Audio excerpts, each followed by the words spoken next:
Sedibeng Municipal Manager Stanley Khanyile was shot and killed, reportedly in a haul of bullets at a shopping centre in broad daylight.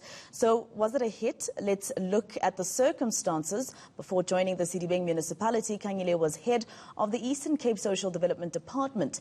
While there, he was alleged to have been involved in tender fraud valued at 29 million rand. He was arrested with two others earlier this year and charged with fraud and contravening the Public Finance Management Act. Khanyile was released on bail of 50,000 rand. One of the conditions was that he report to the Springs police station on the first Saturday of every month, so he would have had to report yesterday. My colleague Nqobile Madlala is at the scene of the crime trying to get more details. She joins us now live. Right, Nqobile, what is some of the information that we are receiving today? Anything new? What are the surroundings? How's the scene looking? Well, Masego, at this point we are outside where we believe his car was parked. From what we heard from the bystanders, where I'm standing, Masego, he reversed his car and faced the direction that I'm facing, and this is where he was shot. From what we understand, also they're saying that the person that shot him wasn't somebody who was a bit older, it was someone who was a bit younger. They're saying that this person came right straight at him, shot him one time, and then continued shooting him on the side as he fell on his car inside in the seats. But also, Masego, just to show you, this is what's really left of the scene at this point, where you see the white buckets. This is where we believe there was the stains, the blood stains. There's still a little bit of it left.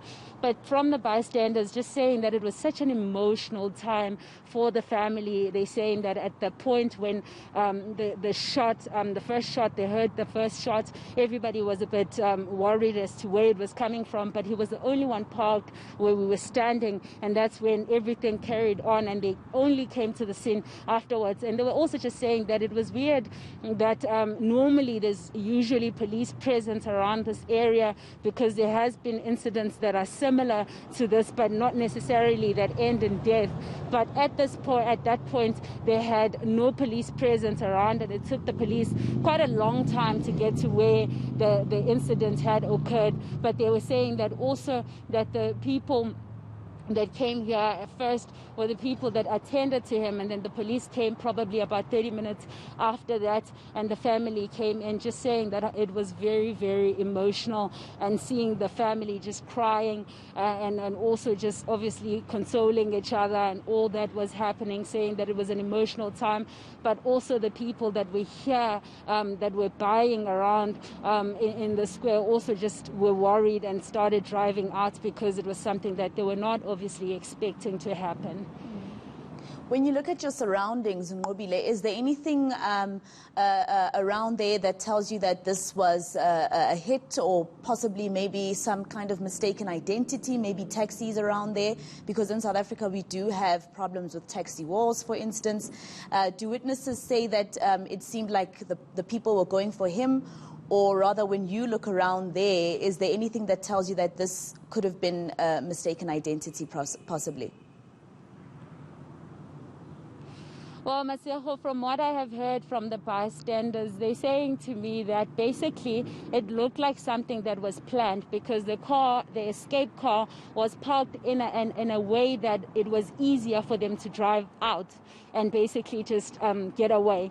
And also the person that came out of the car literally just followed the Stanley Khanyile, from what we understand.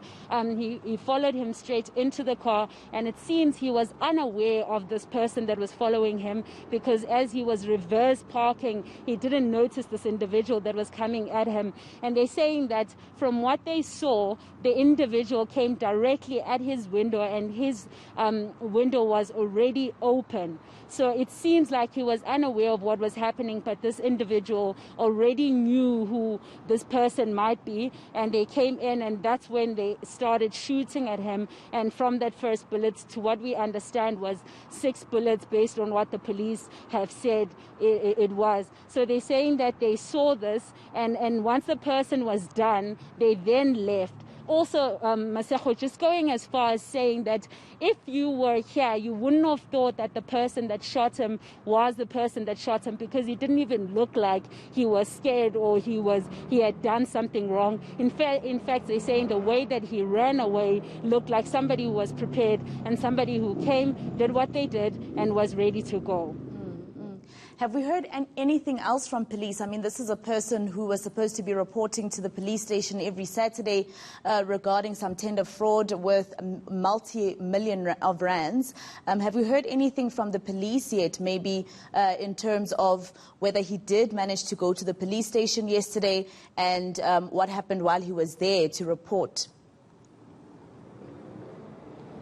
Well, at this point, Masego, besides the voice notes that has been sent by the provincial spokesperson, Matapelo Peters, there's not much that we have been able to get out of her, as she was saying that that was the information that they have gotten, and that at this point they are obviously investigating.